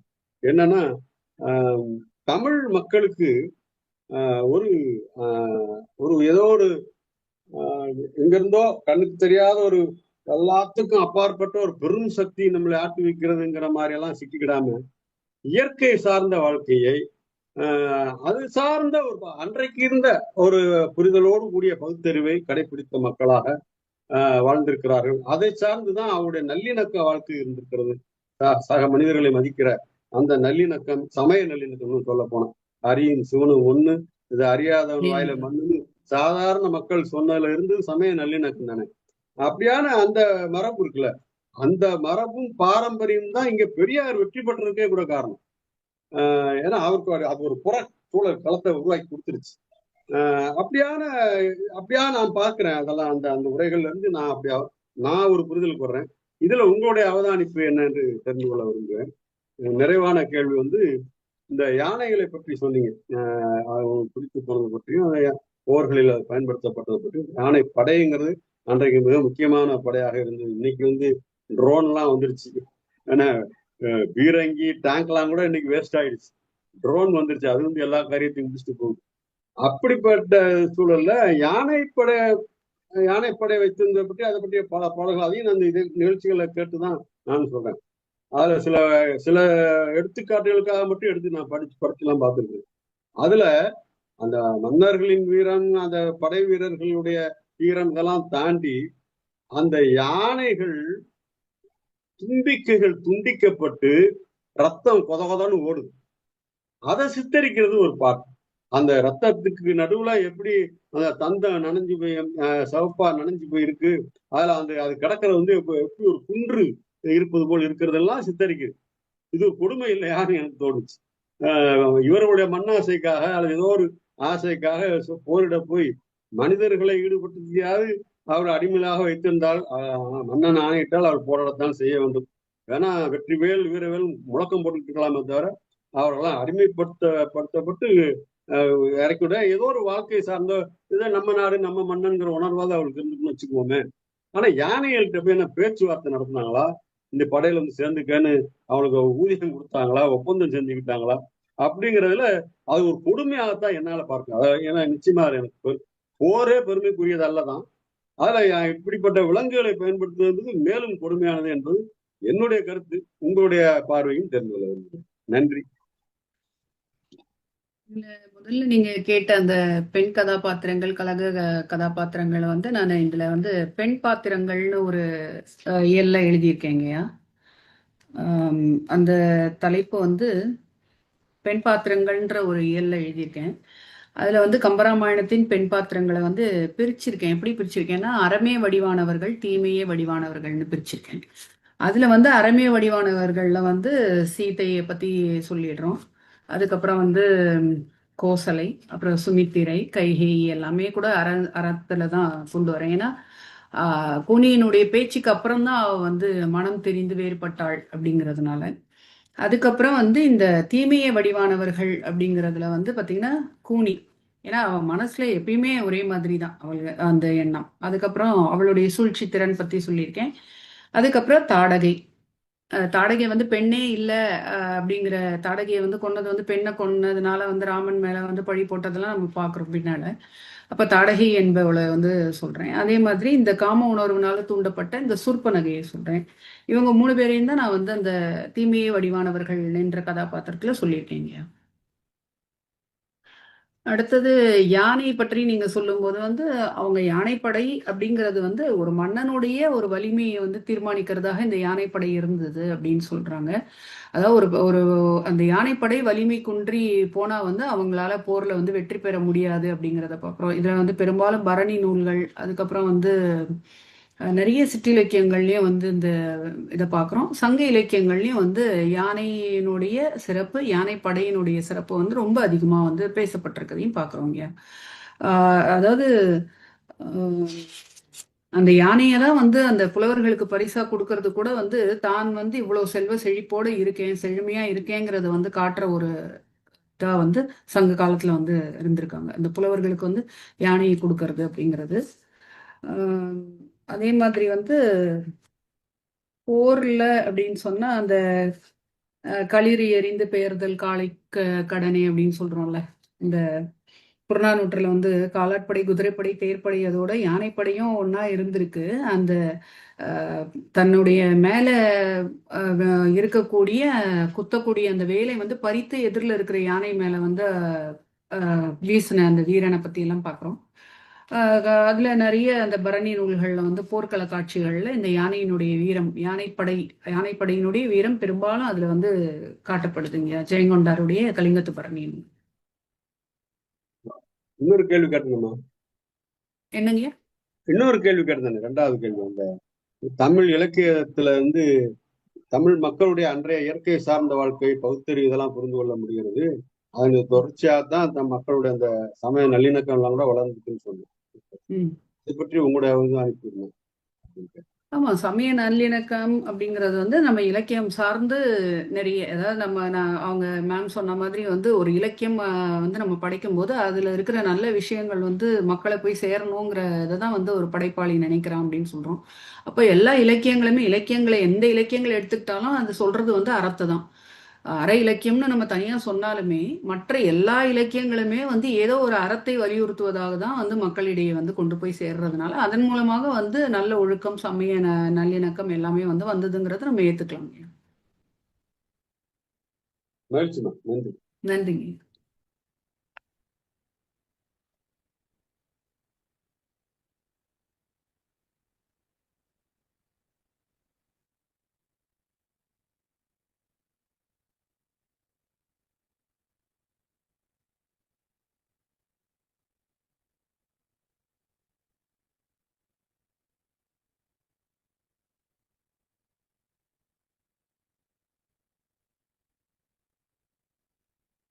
வேற யாரும் அடுத்த கேள்வி கேக்குறீங்களா? யாரும் இல்லைன்னு நினைக்கிறேன். நிகழ்ச்சியோட எண்டுக்கு வந்துட்டோம். சரி, யாரும் இல்லைங்களா?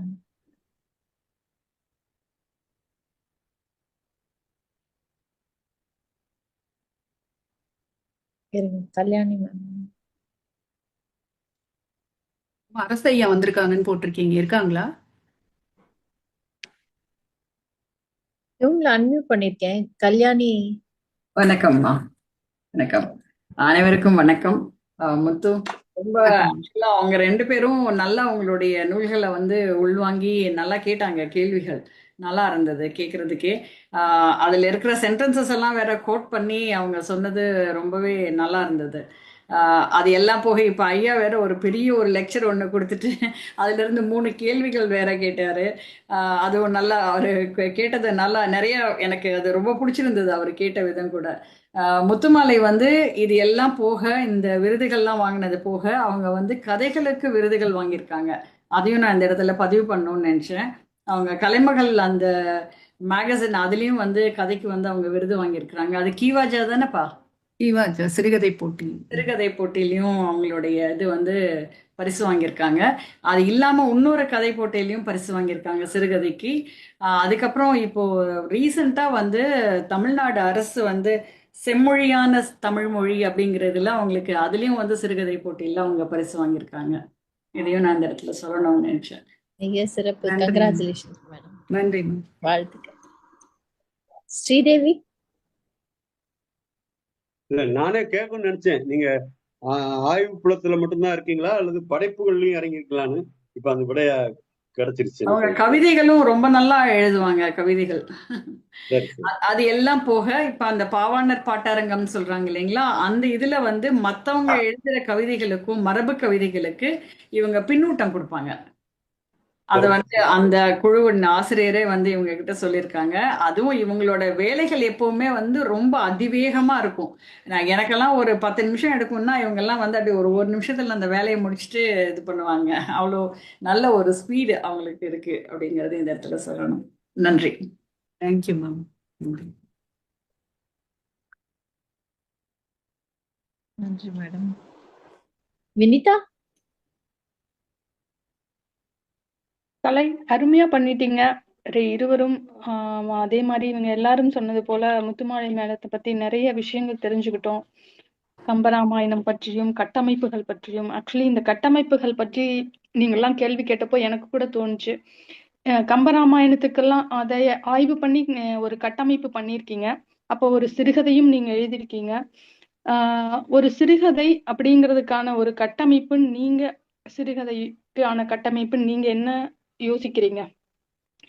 உங்களோட ஒரு பார்வை. சிறுகதை அப்படிங்கிற முதல் கட்டமைப்பு வந்து ரொம்ப எளிமையா இருக்கணும், சுருக்கமா இருக்கணும். ஒரு 10 நிமிடத்துல படிச்சு முடிக்கிற மாதிரியான ஒரு கதை. ஆனா அந்த 10 நிமிடம்ங்கிறது வந்து பின்னாடி நம்மள வந்து அந்த கதை வந்து நம்மள ஒரு மணி நேரத்துக்காவது அந்த கதையினுடைய தாக்கம் நம்ம மனசுல இருந்ததுன்னா அது வந்து ஒரு சிறந்த சிறுகதைன்னு நினைக்கிறேன் மேம். அருமைங்க. அதே மாதிரி மரபு கவிதைகளையும் நீங்க பண்ணிட்டு இருக்கீங்க. அதுல உங்களுடைய பார்வை பற்றி சொல்லுங்களேன். கட்டமைப்புகள் எப்படி இருந்தா சிறப்பா இருக்கும்னு நினைக்கிறீங்க? மரபு கவிதைகள் வந்து அந்த கொரோனா காலகட்டத்துல வந்து ஒரு புலனக்குழுல மரபு கவிதை சொல்லித்தராங்கன்னு சொல்லி அப்படிதான் நான் வந்து அந்த குழுல வந்து சேர்ந்தேன். ரொம்ப சின்னதா முதல்ல வெண்பா, குரல் வெண்பா, அப்புறம் அந்த ஆசிரியப்பா அந்த மாதிரி எழுத ஆரம்பிச்சு அதுக்கப்புறம் படிப்படியா ஒவ்வொரு பாவகைகள், அந்த பாவகைகளுக்குரிய வாய்ப்பாடு கொடுத்துருவாரு. அதை நம்ம படிச்சுட்டு அதை உள்வாங்கி நம்ம எழுதணும். அந்த குழுல என்ன ஒரு சிறப்பு அப்படின்னா வந்து நம்ம தவறா எழுதியிருந்தோம்னா அவங்களே திருத்திடுவாங்க. அதாவது இலக்கண பிழைய இப்ப அந்த பாவகையில வந்து இந்த இடத்துல வந்து நிறைய இசை தான் வரணும், நம்ம நீரசையில முடிச்சிருந்தோம்னா அதை வந்து அன்னைக்கே வந்து திருத்தி கொடுத்துருவாங்க. அதனால நம்ம வந்து நம்ம வேற யார்கிட்டயும் அது சரியா தப்பான்னு கேட்க வேண்டாம். அந்த அளவுக்கு வந்து ரொம்ப நல்லா அந்த குழுவை வந்து அவரை வந்து நடத்திட்டு இருக்காரு. பெங்களூர் தமிழ்ச்சங்கத்தினுடைய பொருளாளர் ராம இளங்கோவன் ஐயா, அப்படி அவர் தான் வந்து அந்த குழுவை நடத்திட்டு இருக்காரு. கதை பற்றையும் ஒன்று நடத்தி நான் அந்த குழு மூலமா தான் வந்து கொஞ்சம் வாரத்துக்கு ஒரு கதை நானும் கல்யாணி மேமும் எழுதுவோம். அப்படிதான் வந்து கதை எழுத ஆரம்பிச்சது. அதுக்கப்புறம் போட்டிகளுக்கு அனுப்பலாம் அப்படின்னு அனுப்பும்போது தான் அந்த கலைமகள்ல வந்து சிறந்த 3 கதைகள்ல என்னுடைய கதைகள் வந்து தேர்வானது.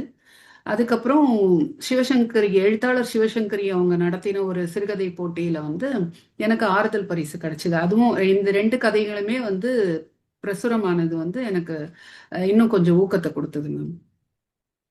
ஆக்சுவலி படைப்புலகம் பற்றி பேசுவதற்கான முதல் நிகழ்வு இவ்வளவு சிறப்பா அமைஞ்சதுக்கு உங்களுக்கும் எங்களுடைய நன்றிகள். ஆக்சுவலி ஒரு நல்ல படைப்பாளர், நம்மளோட பயணிப்பவர், அவர்களை பற்றி இவ்வளவு ஆழமாகவும் அகலமாகவும் தெரிந்து கொள்ள முடிஞ்சது. நம்மளுடைய குமரேசன் தோழர் சொன்னது போல நிறைய கருத்துக்கள் எங்களால ஒரு ஆய்வு கட்டுரைகள் எழுதுவதற்கான ஒரு முயற்சிகள்ல ஈடுபடுறவங்களுக்கும் இது ரொம்ப பயனுள்ளதா இருக்கும். இனி வரக்கூடிய காலங்கள்ல வரதும் அதே மாதிரி இருக்கும் என்று நம்புகிறோம். ஆக்சுவலி இன்னும் கேள்விகள் ஏதாவது இருந்தா கேட்கலாம், இல்லைன்னா மங்கை இருக்காங்க, நம்ம வோட் ஆஃப் தேங்க்ஸ்க்கு போயிடலாங்க.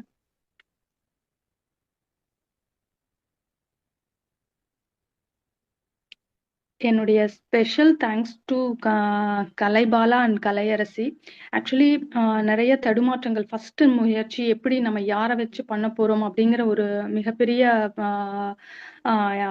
கேள்விகள்லாம் இருந்தது. ஆக்சுவலி உங்களை வந்து நம்ம முத்துமாலை மேடத்தை வந்து முன்னாடியே நம்ம வந்து அழைக்க வேண்டியவங்க. நம்ம ரொம்ப நாள் கலையும் முத்துமாலை மேடம் பேசிட்டே இருந்திருக்காங்க. இந்த சந்தர்ப்பம் அவங்களுக்கு இப்படி ஒரு நல்ல ஒரு இப்படி ஒரு நல்ல ஒரு முன்மொழிவை அவங்களுக்கு கொடுக்கணும் நம்ம குழுவும் நினைத்திருக்கு. அவர்களுக்கான இது ஒரு நல்ல அடையாளத்தையும் நம்மளால கொடுக்க முடிஞ்சது. இன்னும் அடுத்தடுத்து அவங்க இயங்குவதற்கு இது ஒரு ஊக்குசக்தியாகவும் இருக்கும். நம்மளோட குழுவினுடைய அடுத்த கட்ட வளர்ச்சிக்கும் இவங்களுடைய இந்த பணிகள் நமக்கு உறுதுணையா இருக்கும் என்று நம்புறோம். நன்றிகள் மேம். கேளுங்க மேம், நீங்க சங்கரி மேம் கேளுங்க. Ma'am good morning ma'am.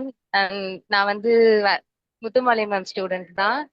எனக்கு ஒரே ஒரு டவுட் தான் மேம். நான் வந்து இப்போ ஆர்கியாலஜிஸ்ட் படிச்சுட்டு இருக்கேன். இப்போ நான் வந்து படிக்கிறது வந்து primary source and secondary source ரெண்டுமே படிப்பேன். அதுல இப்போ நான் பிரைமரி சோர்ஸ் படிக்கும் போது கம்பராமாயணம்ல வர கம்பர் இருக்காருன்ற இது வந்து ப்ரூஃப் வந்து இருக்கு. பட் ராமாயணத்துல நடந்த அந்த பிளேசஸ் அந்த இதுலாம் வந்து இல்ல அப்படின்னு சொல்லிட்டு இப்போ வந்து டேட்டாஸ் வந்து ப்ரூவ் பண்ணிட்டு இருக்கு. நீங்க வந்து நினைச்சிருப்பீங்கல்ல ஒரு இந்த மாதிரி ஒரு விஷயத்த நம்ம வந்து வியப்பா உங்களுக்காக தோணுன விஷயம் எது மேம்? அது ஷேர் பண்ண முடியுமா? வியப்பா தோணுன விஷயம் அப்படின்னா, அதாவது இது நடந்ததா நடக்கலையாங்கிற மாதிரி அதுல கேள்வி கேக்குறீங்களா?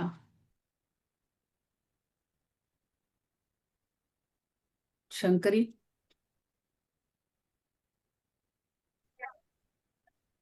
இல்ல மேம், அது வந்து எப்படி உங்களுக்கு இருந்துச்சுன்னு கேக்குறேன். இது வந்து ஒரு ஒரிஜினல் சோர்ஸாவும் இருக்கலாம், இப்படி ரிலேட் ஆகுதே நம்மளுக்கு அப்படின்னு சொல்லிட்டு நினைச்சிருப்பீங்கல்ல. ஆனா இப்போ வந்து அதை யாரும் நம்ப மாட்டாங்க, அந்த மாதிரி ஒரு விஷயம் கேக்குறேன் மேம். இல்ல அப்படி யாரும் நம்ப மாட்டேங்கிறாங்கன்ற மாதிரி எனக்கு எதுவும் அந்த மாதிரி தோணலை. இது வந்து வால்மீகி ராமாயணத்துல இருந்து தழுவி எழுதப்பட்டது தான் கம்பராமாயணம். அதனால ஒரு நடந்த நிகழ்வை தான் வந்து கம்பர் வந்து விரிவா எழுதியிருக்காருங்கிற அந்த அடிப்படையில தான் நான் பார்த்தேன். அப்படி யாராவது வந்து நடக்கலை அப்படின்னு சொல்லலாம் வந்து அவங்களுக்கு வந்து இப்போ அந்த இதெல்லாம் சேது பாலம்லாம் வந்து கடலுக்கு அடியில இருக்கு அப்படிங்கிறதெல்லாம் வந்து இப்போ ஆய்வு மூலமா கண்டுபிடிச்சிருக்காங்க அப்படிங்கிற செய்தியெல்லாம் நம்ம பார்க்குறோம்ல.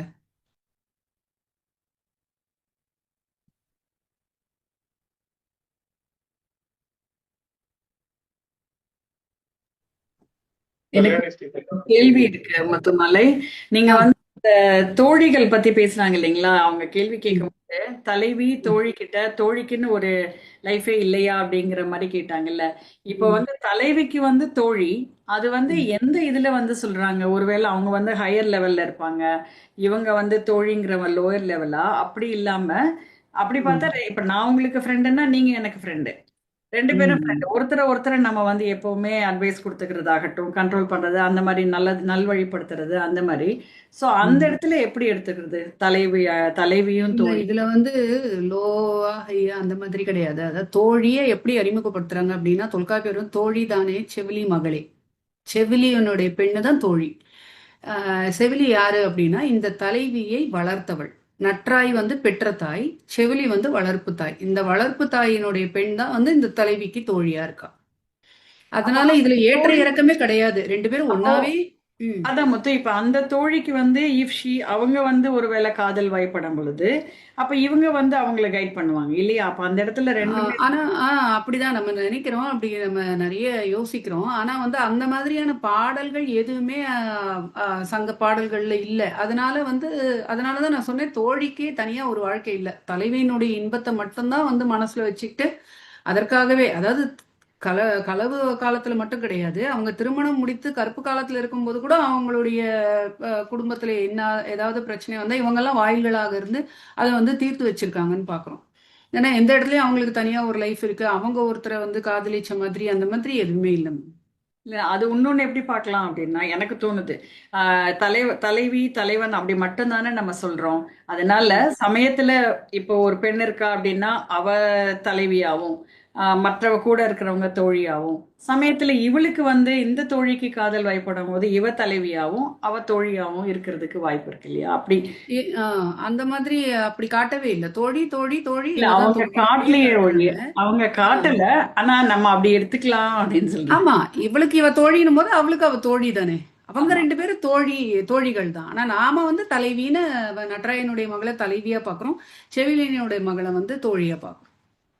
தேங்க்ஸ். ம். இது எல்லாருமே என்னோட ஸ்டூடெண்ட்ஸ் கூட கேட்பாங்க. இந்த கேள்வி வந்து அந்த தோழிக்கு வேற காதலர் இல்லையா அப்படின்னு. அந்த நிறைய பாடல்கள்ல வந்து பாத்தீங்கன்னா நம் காதலர்னே தான் அவ சொல்லுவா, நம்மனே போடுவா. நம் காதலர் அப்படின்னா அவளுக்கு காதலர் கிடையாது, ஆனா நம் காதலர் நம்மால் விரும்பப்பட்டவர் அப்படின்னு. ஏன்னா தோழிக்கு வந்து அந்த தலைவன் வந்து சரியானவன்னு தோணுனா மட்டும்தான் அந்த காதலுக்கு வந்து அவளே வந்து முதல்ல பச்சை கொடி காட்டுவா. ஏன்னா அவளுடைய உதவி இல்லாம தலைவியால அவனை சந்திக்கவோ அவனை பார்த்து பேசவோ முடியாது. அதனால முதல்ல ஆராய்ந்து இவன் வந்து சரியானவன் தானா நல்லவன் தானான்னு ஆராயிறதே வந்து இந்த தோழி தான்.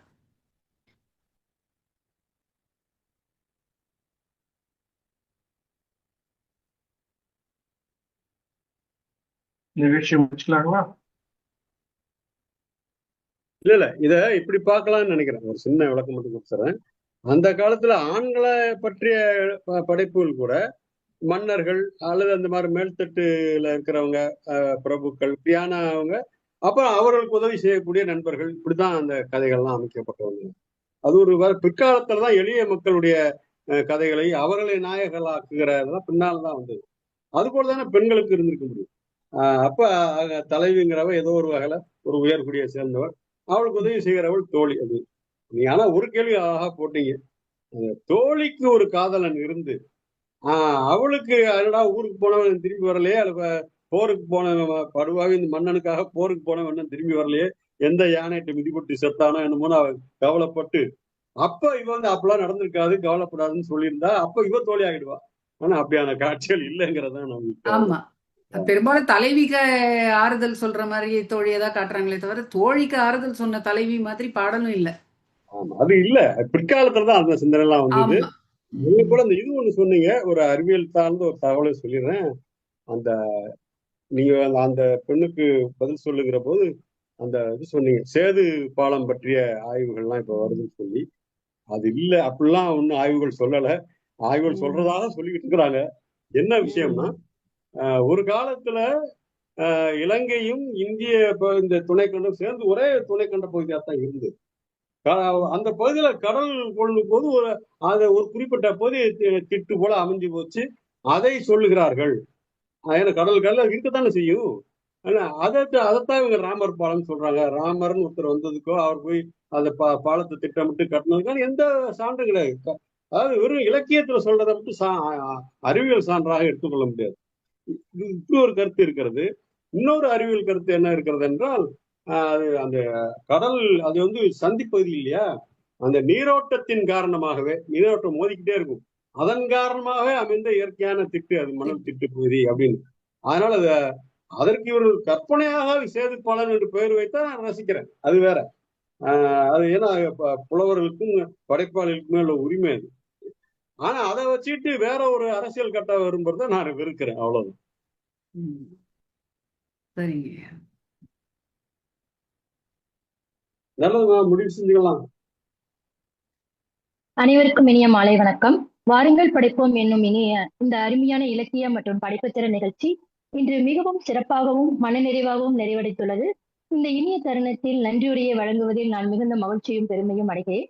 முதலில் இந்நிகழ்ச்சியில் சிறப்பு பேச்சாளராக கலந்து கொண்டு தங்களின் அனுபவம், அறிவு மற்றும் ஊக்கமூட்டும் கருத்துக்களால் எங்களை எல்லோரையும் சிந்திக்க வைத்த மதிப்பிற்குரிய திருமதி சி முத்துமாலை அவர்களுக்கும் எங்கள் மனமார்ந்த நன்றிகளை தெரிவித்துக் கொள்கிறோம்.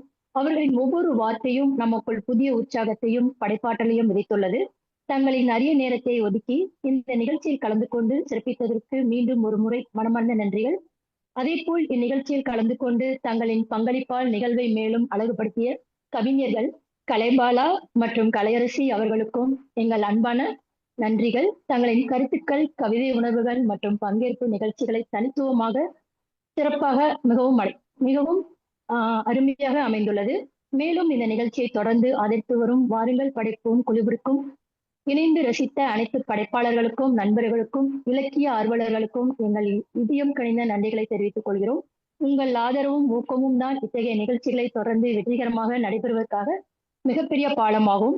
இந்நிகழ்ச்சியை சிறப்பாக திட்டமிட்டு ஒருங்கிணைத்த ஒவ்வொரு கட்டத்திற்கும் இந்நிகழ்ச்சியை கொண்டு சேர்த்த ஒருங்கிணைப்பாளர்கள், மறைமுகமாக உதவிய அனைத்து நல்ல உள்ளங்களுக்கும் எங்கள் மனமார்ந்த நன்றிகள். அவர்களின் அர்ப்பணிப்பும் ஒத்துழைப்பும் இல்லாமல் இந்த நிகழ்ச்சி இவ்வளவு சிறப்பாக அமைய முடியாது. இன்றைய நிகழ்வு நமக்கு ஒரு சாதாரண சந்திப்பல்ல. இது சிந்தனைகளை பகிர்ந்து கொள்ளும் மேடை, திறமைகளை ஊக்குவிக்கும் தருணம், மனங்களை இணைக்கும் ஒரு இனிய பயணம். இத்தகைய நிகழ்ச்சிகளை தொடர்ந்து வளர்ந்து பல புதிய படைப்பாளர்களை உருவாக்க வேண்டும் என்று மனமார்ந்த வாழ்த்துகிறோம். இறுதியாக இந்த நிகழ்ச்சியில் கலந்து கொண்டு நேரத்தை அர்ப்பணித்த ஒவ்வொருவருக்கும் மீண்டும் ஒருமுறை மனமார்ந்த நன்றிகளை தெரிவித்துக் கொண்டு இன்றைய இனிய நிகழ்வை நிறைவு செய்கிறேன். நன்றி, வணக்கம்.